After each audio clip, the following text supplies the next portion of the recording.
Welcome to Law Talk Live. I'm your host, Jeana Goosmann, CEO, founding and practicing attorney at Goosmann Law Firm. At Goosmann, we work alongside business owners, leaders, and innovators who are building something meaningful and want to protect it, grow it, and lead it with clarity. This series is all about bringing you real-world strategies, timely insight, and perspectives from professionals who are in it every day. You are now tuned in to Law Talk Live. Good afternoon, everyone, and welcome to Law Talk Live. I'm your host, Jeana Goosmann, CEO, founder, and practicing attorney at the Goosmann Law Firm. And I'm joined here today with my guest, Mark Hasebroock. And I'm really excited. We're going to talk about building a business that is worth buying and what business owners can do to strengthen the value of their company long before that buyer, investor, or transition opportunity comes knocking on your door. And Mark is someone that has been there. He has founded the company, he has built it, and he has sold it. And then he's gone on to advise others. And I'm really excited to have him here as a guest. He's also become a friend of mine and somebody that I'm excited to have share his knowledge and expertise with all of you. Mark, welcome to Law Talk Live. Jeana, I'm really excited for this. I've been looking forward to this conversation for quite a while. So honored that you would ask, and thanks for having me. Definitely. And I want to highlight a little bit some of what you have done. And as we were talking a moment ago, Mark won't do that. So I'm going to try my best. Mark was the founder of giftcertificates.com back in the 90s, right, Mark? Right. Late 90s, the Wild West of the early days of the internet. And then you went on to be the founder of hammocks.com, which I think became Hay Needle. That's correct. Yeah. Hammocks.com was our first, we called it a store where we sold, products for your home that you really probably don't need or you don't think you need. But yeah, that grew from hammocks to about 400 different stores. And tell our listeners, what happened with Hay Needle? How big did it get? And then tell us a little bit about the exit from Hay Needle. Sure. So we started with no plan whatsoever other than just, hey, hammocks would be kind of cool to sell online. And we realized that you couldn't buy a hammock at a Walmart or someplace like that in the winter. So online was a natural choice at the time. And it was really difficult to find something like that. And so we realized, wait a minute, maybe people will buy these things online. And we went from hammocks to porch swings to everything in the backyard, to everything to your kitchen, everything to your living room, dining room, basement, and they were all individual stores. So hammocks.com, porchswings.com, for instance. And then we rolled those brands up under one massive brand called Hay Needle. And it was a great customer acquisition tool at the time. Long before there was data mining or AI or anything else, we were starting to figure out, hey, you could predict if Jeana buys a hammock in June, she probably might want a bird feeder. She might want everything else for her patio. And then in the winter, she might want pot racks or things for the rec room. And so it became something where we could acquire a customer pretty cheaply. And the lifetime value of that customer was really, really high. So we ended up scaling that pretty aggressively. We went from a standing start. We sold about $60,000 worth of hammocks our first 6 months. And we thought, is this going to go anywhere? And then all of a sudden it did. And in 5 years, we were just north of about 400 million in revenue. And wow. My head was spinning, still spins, yeah, a little bit. We had about 400 employees. A lot of it was based here in Omaha. We had a call center, which most of your listeners or viewers won't even know what that is. But a lot of people would call in and want to talk to someone about a product and the service and this and that and another thing. And long story short, as we scaled it, Walmart saw this as maybe something that would be a good customer acquisition tool for them, this tiny little business that they called, Hay Needle. And we ended up selling it and, it was on to the next thing. So you sold your business to Walmart. What was that experience like? It was crazy because, you're sort of intimidated by the private jet flying in with, 50 people on it and, the whirlwind of do nothing for like a week. And then all of a sudden it was just a complete flurry of activity and craziness. And you don't really think you know what you're doing, and then all of a sudden there's clarity, and then you get the deal done, and then you do an autopsy and look back, and it's why maybe what I'm doing, a lot of what I'm doing today is like, okay, time out, pump the brakes here. Who's on your team? Who's advising you? Who's helping you see through all of these different issues? And it was, I'd have to say, fast and furious, because they had a mandate for getting this done. They at the time, you might not remember this, but they were buying a bunch of eclectic brands like Moose Jaw and Eloquy and some of these others, because they were trying to get access to those customers and feed them into the Walmart.com mothership. And on paper, it made a lot of sense. And so they were trying to get a lot of these things done in about a 6-month period of time. And so we got hoovered up into that whole thing, and it was exciting. And they said, we're not going to touch anything. We're going to leave everything alone. You guys just continue to operate. They did that for the most part, and then they didn't. And that's what happens a lot of times on post-closing when it's out of your hands. You kind of go, God dang, I wish this wouldn't have happened or that wouldn't have happened. So, lessons learned, absolutely. But it was exciting. It was. So after you sold to Walmart, tell our listeners a little bit about Dundee VC and founding your next venture. So part of the reason I started Dundee Venture Capital, and that was about 15 years ago, was for us to raise money for both gift certificates and for Hayneedle in the Midwest, particularly starting in where we are in Omaha and kind of concentric circles out. It was really difficult to raise money for an e-commerce business that a lot of folks just weren't comfortable with it. So we had to go to the coasts, and we raised money for Hayneedle in particular from Sequoia in Silicon Valley and Insight Venture Partners in New York. And I kept thinking, why can't we do this out here? I mean, there's a lot of interesting founders with a lot of high energy, smart people, energetic, solving big problems, but they just don't have access, particularly to that seed stage funding. And seed stage is sort of right after credit cards and friends and family have kind of given you the Heisman, just like enough, and so you might have some customers, you might have a little bit of product market fit, but you're not quite scaling big time. And that was the gap that I saw. And I think one thing I've done in my career is try and identify the gaps and voids, like, why is there a vacuum over here? And why is no one doing that? And so I'd like to say that was the market research we did, but it was pretty much it. I had experienced it. I was frustrated by it. And a lot of my friends and colleagues at the time said, would you just stop complaining about it and just do something? And so that's what we did.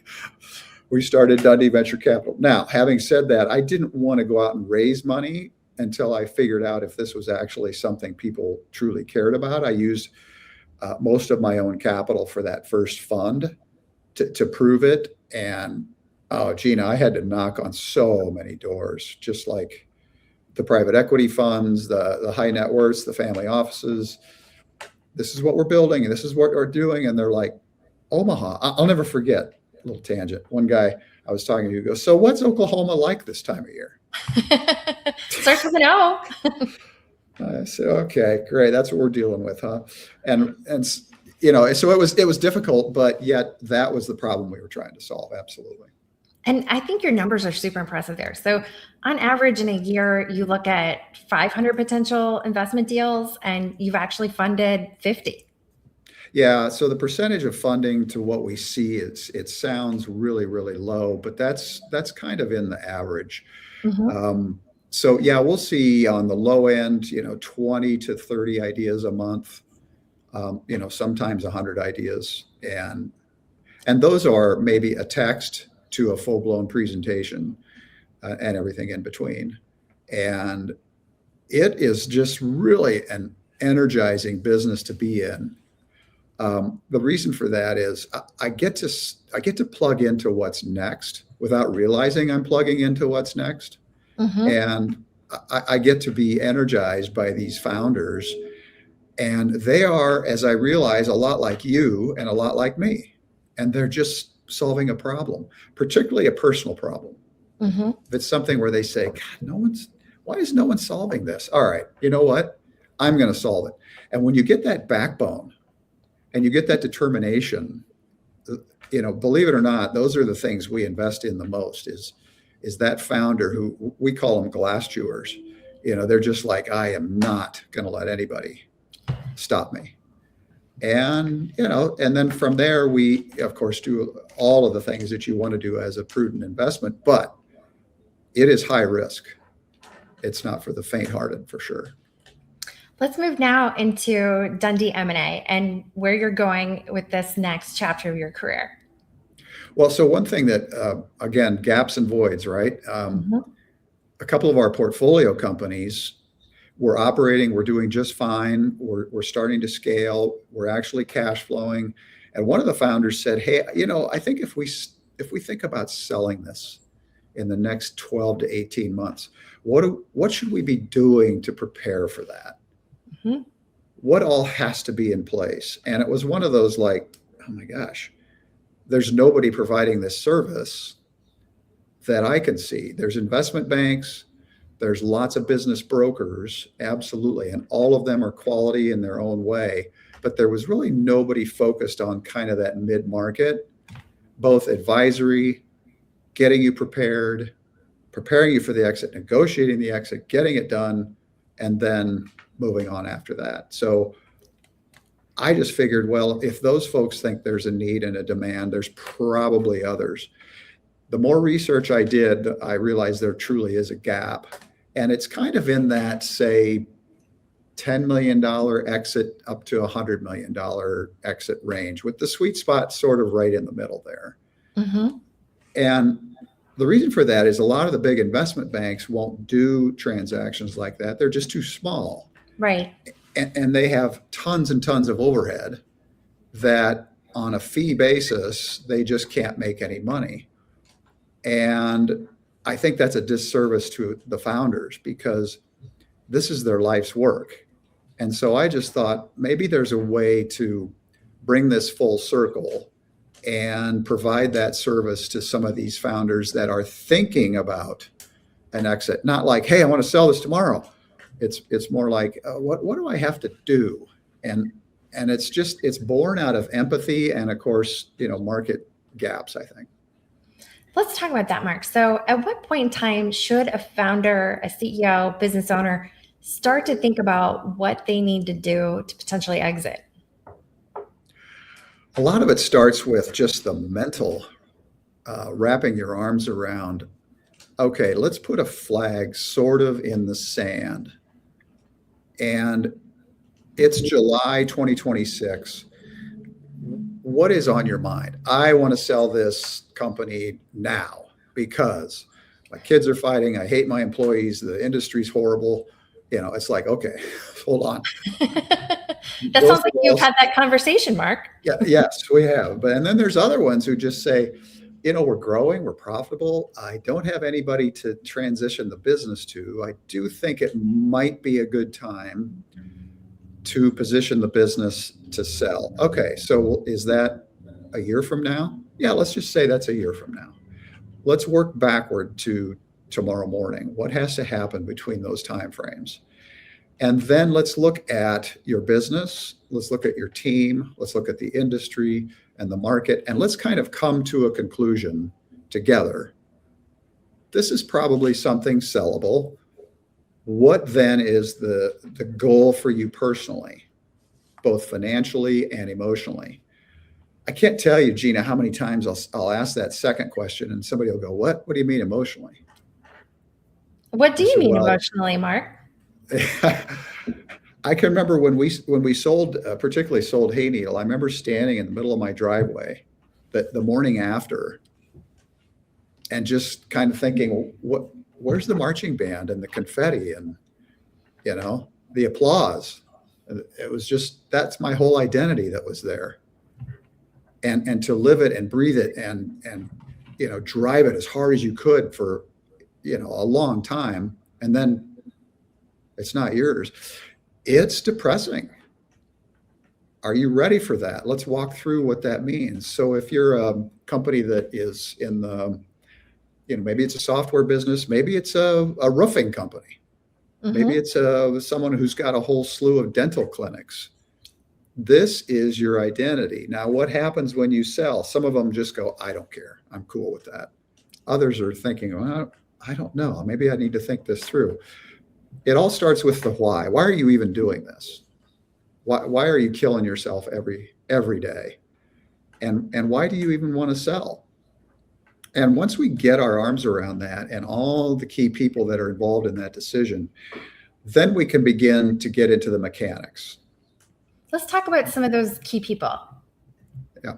And how do owners know who to reach out to, and what order should they reach out to the different advisors? And what are your thoughts on that? First, you just need somebody who's a quarterback for the whole thing. So the conduit for all the information, for all of absolutely everything, has to really flow through one person. Because if it gets too fragmented, then you're going to say, okay, now I've got to call the accountant. Now I've got to call the attorney. Now I've got to call the real estate people. Now I've got to call my estate lawyer. It becomes extremely fragmented and very frustrating. And so the conversation with that team happens really, really, really early.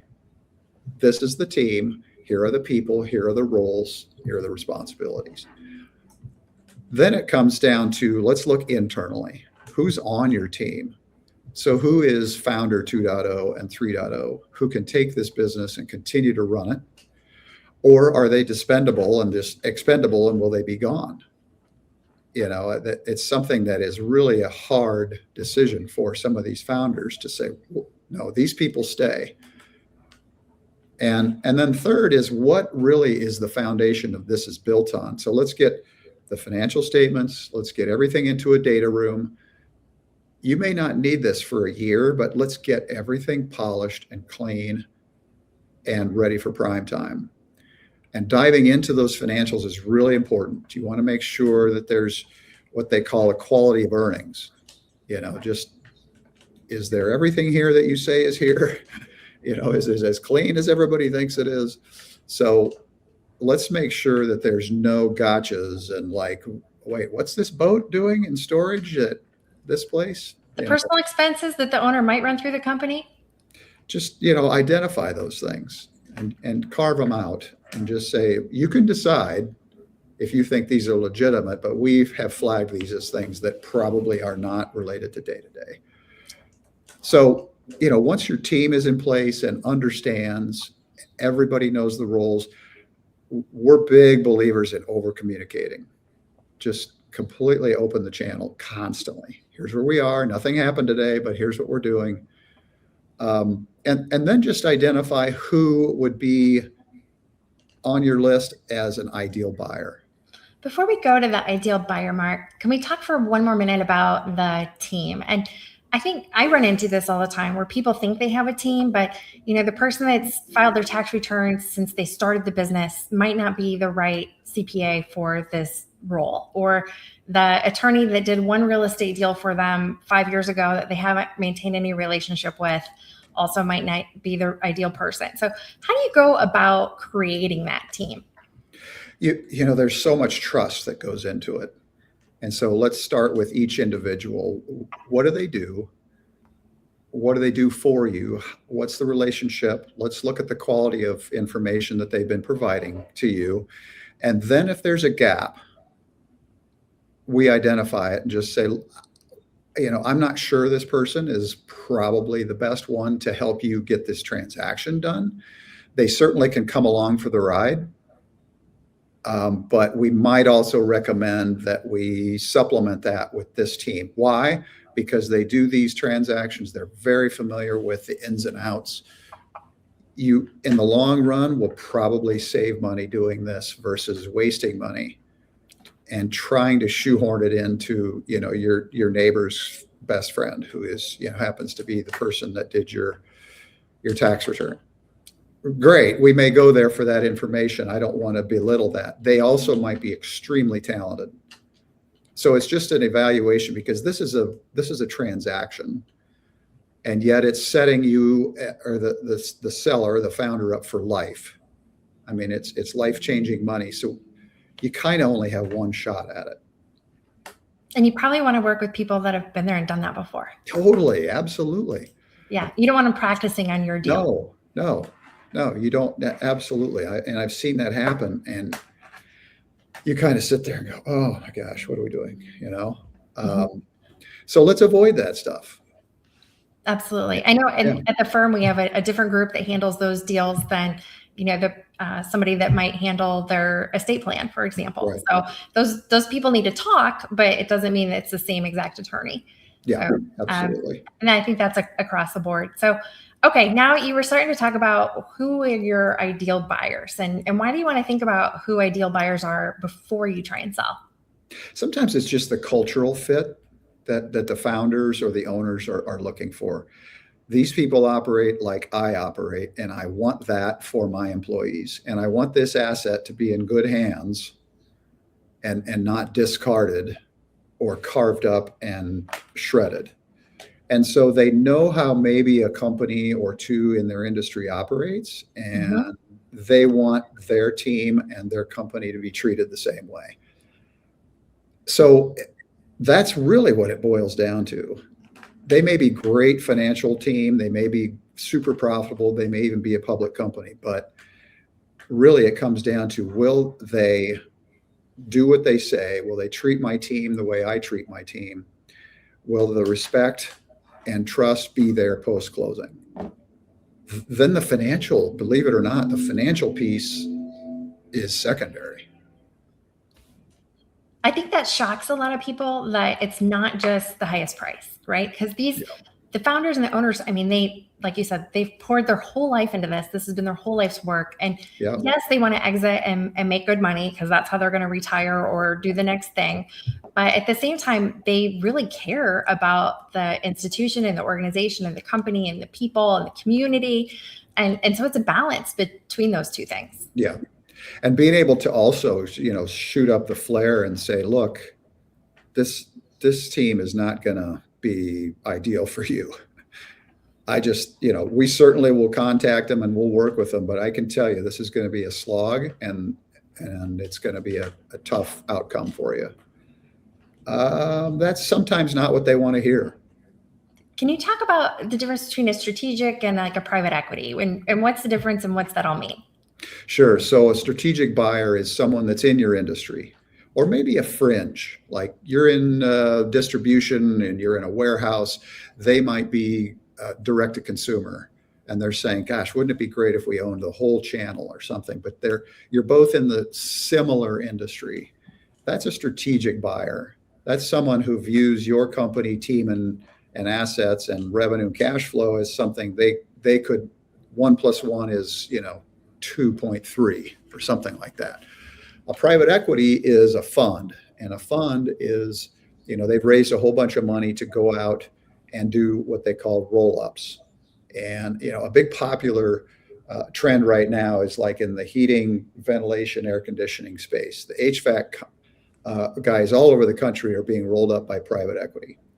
Now, what does that mean? So private equity has this pile of money, call it $100 million fund, and they go out and buy these HVAC businesses, these independent HVAC businesses, with the thought that they'll have economies of scale on the back end. So through accounting, through operations, through marketing, stuff like that. And they'll pay maybe a slight premium over what the market values the business at, but not much.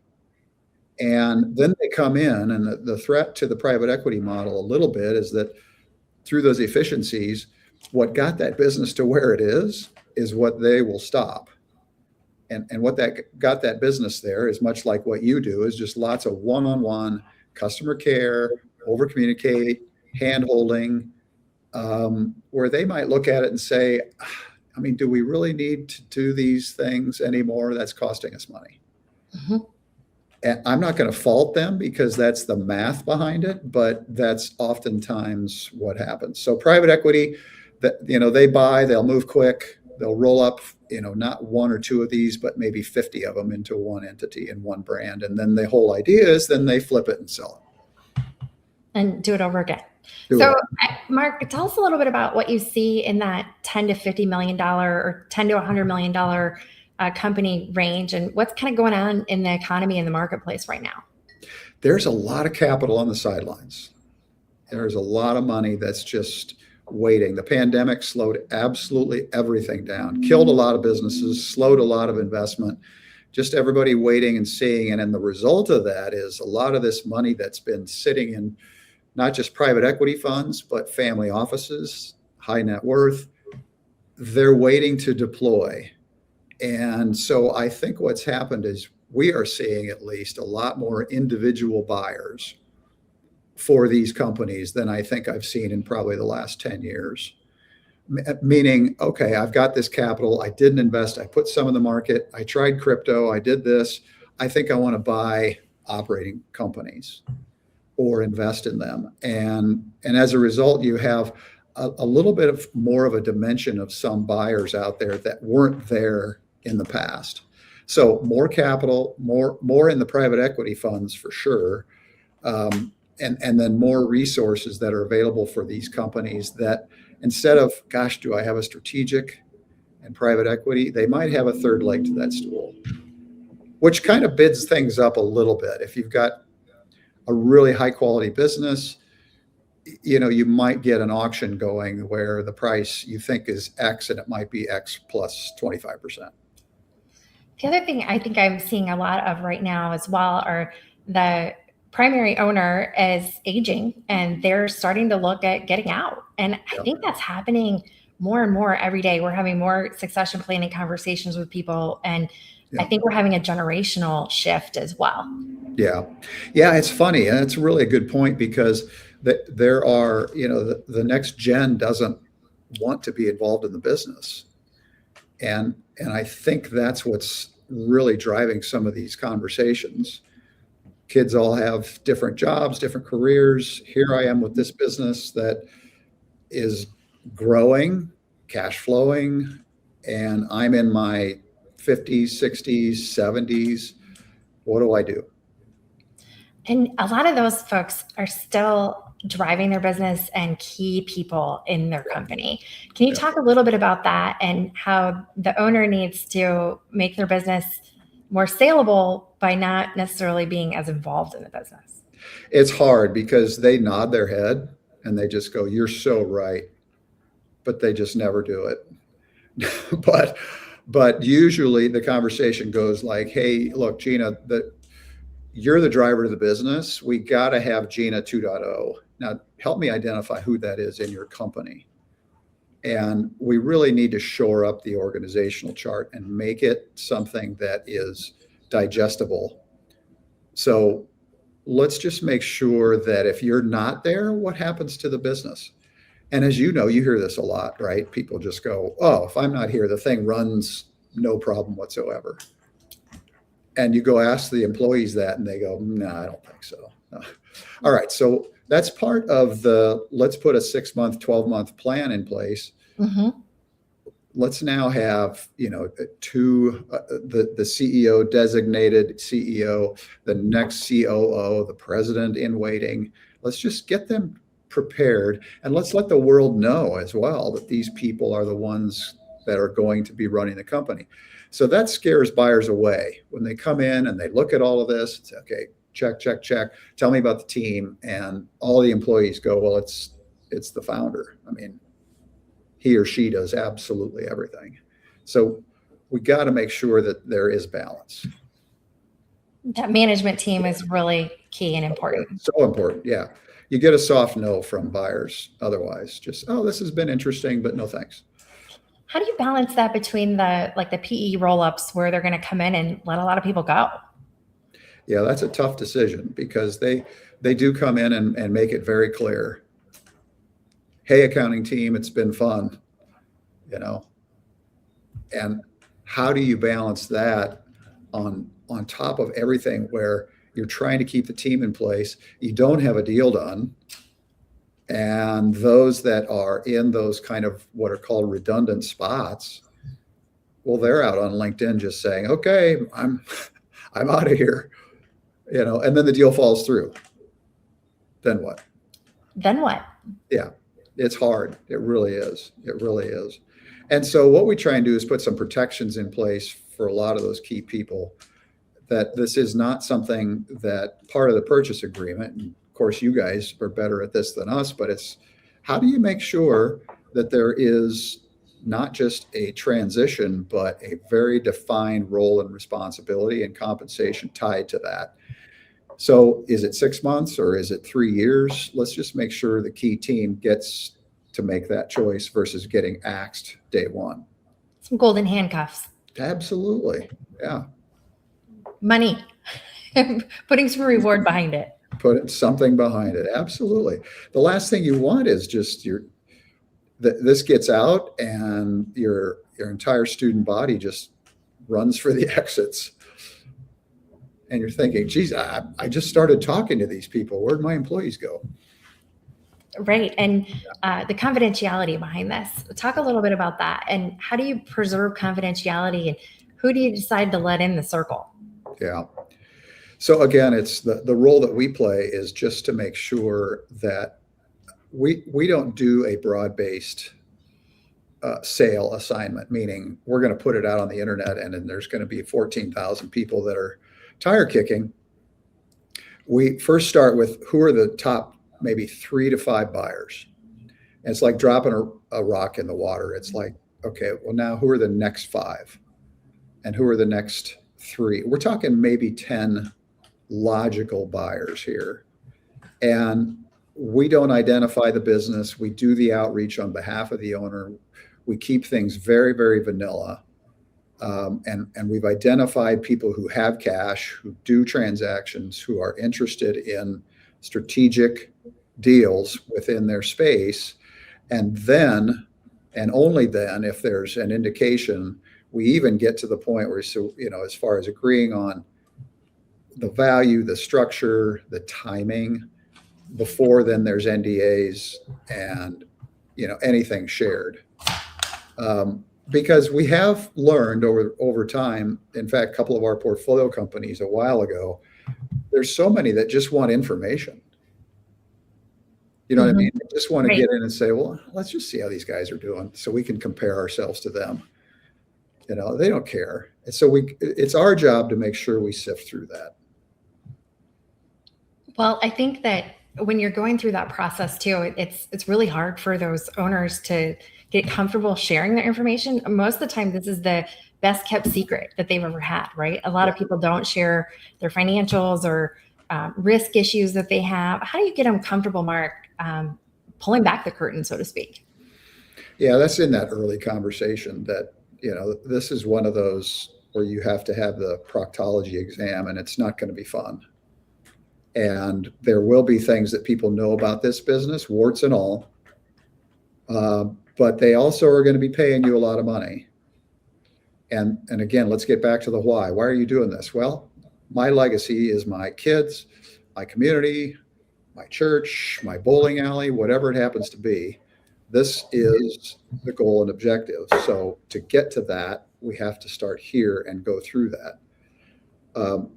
The more candid and truthful and clear you can be early on, the fewer surprises there are. Yeah. And what about some of the warts that you've seen that you've had to help people clean up? What kind of things are we talking about? Oh, let's say some employees on the payroll that are relatives that are just not even anywhere near the business. Very common. Mm-hmm. Where, we have to go through line by line and who's this employee here? And it's same last name, but I don't see them anywhere in the business ever. Oh yeah, well that's, so-and-so, and he's hit a rough patch in his life, and so I'm helping him until he lands on his feet. Okay, true, real example. But he hasn't landed on his feet. It's been 7 years. I mean, at some point, yeah, you're right. I probably should do something about that. I heard an advisor once say, oh, this business suffers from TMM. And I'm like, what in the heck is TMM? Too many Mercedes. Too many Mercedes were on the books of the company, and they were a manufacturing plant. So yeah, Oh yeah, I see a lot of that, and boats, and vacation homes, timeshare, jets, um, a lot of the things that come with, and I don't begrudge them. It's their business, and you look back, you're like, well, I started this 27 years ago, and gee, my first 5 years were tough, and then all of a sudden we did okay, and now we're just really doing very well. So So why not? how do you help them right size that before they go out to sell? Like, do you have them have tough conversations with those family member employees and maybe offboard some Mercedes and get rid of the jet contract, and then they operate for a while and have cleaner books and records before you take them to market? What do you recommend doing there, If Mark? it's really hairy like that, yeah, we just say let's take maybe the next 6 months and kind of clean this stuff out of here, okay? And because you don't want to have something where you say, here are the financial statements, and then there's 23 lines of exceptions, or you have to say, okay, that's so and so, and that's this, and here's that, and we had a car, and we had a boat, and this. It starts to convey financial malpractice after a while, I think. And so you want to just say, let's take the steps necessary, because that shows a buyer you're serious. And they can look back at the financials and say, man, what were all these things? We've made a decision 6 months, a year, 18 months ago to sell the company, but we wanted to make sure it was clean and that a buyer had clean information. It's just it's honest and it's truthful, and it really does help add to the value of the deal. No doubt. That's wonderful. Yeah. Well, we've had a number of people on LinkedIn make comments here, and so I wanted to acknowledge some of those and some of the questions that we've had here. So we have one from Leah Johnson. We hear all the time about private equity ripping apart companies after the purchase. Is there anything a founder can do to prevent that? Oh, great question, Leah. Thanks for asking. Yeah. Thanks, Leah. And yes, make a decision if you even want to go down that path. Because if you just say, I'm only selling to a strategic or family office or high net worth or something like that, I will not sell to private equity, then they don't get contacted and they won't be part of the equation. Now, if you do say, well, let's include them, and let's just see if part of the process that can be something we roll in, you're going to have to deal with those consequences. So in between making that decision and maybe selling the company to a private equity fund, boy, you really got to tighten down what they can and can't do.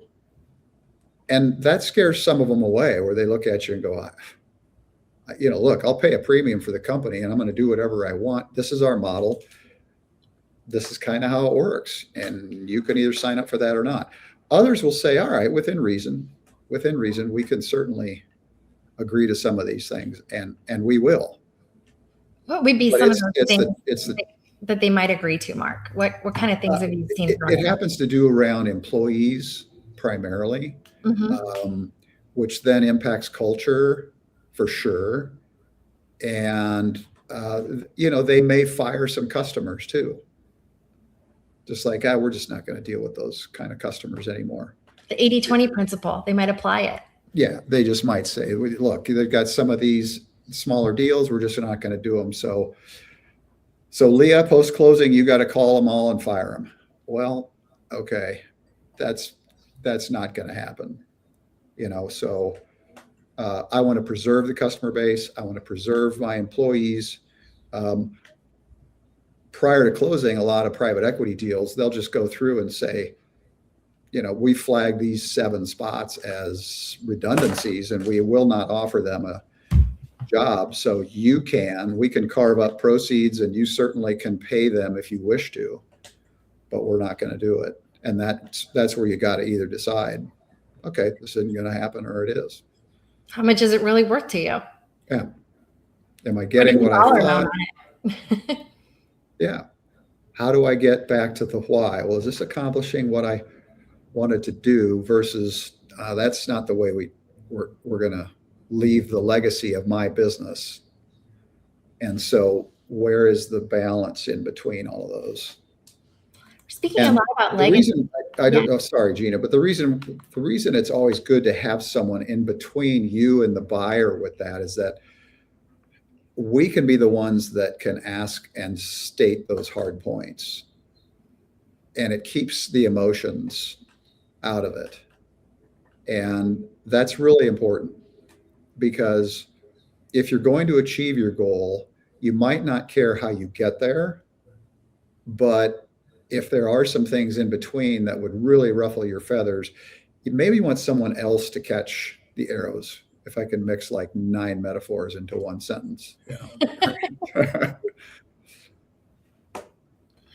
Mark, one of the other questions that came out of this was talking a lot about legacy. And Ashley asked, understanding the emotional perspective is so critical. How can an estate planner best support the seller exit planning team? That's a great question. That has to happen early on. I'll never forget. Okay, so we sold one of our portfolio companies, and this was a first time founder, and she was sitting at the closing dinner, and her personal proceeds from this were like just shy of about $15 million. And she leans over to me and goes, "Hey, what should I do with this money?" Oh my God, I just was like, we not once talked about it. It never came up. We never said, okay, hold on. Before this even happens, let's sit down with an estate lawyer and let's talk about all of these things that are about to impact your life. Okay, so that goes, Ashley, back to the original conversation of the why, and then the people on your team. And we're going to assume that this transaction is happening. You then have to make sure you preserve everything that you've worked so hard for. So do we set up those things now? Do we have the trusts in place? Do we have everything that needs to be considered? So when it happens, we just pull the trigger, not get to the closing dinner. So what do I do? Absolutely. And some of those vehicles take time to set up. So before you sell, you need to have them in place and save your family a lot of money in future taxes too, and really preserve that legacy in that way. Absolutely.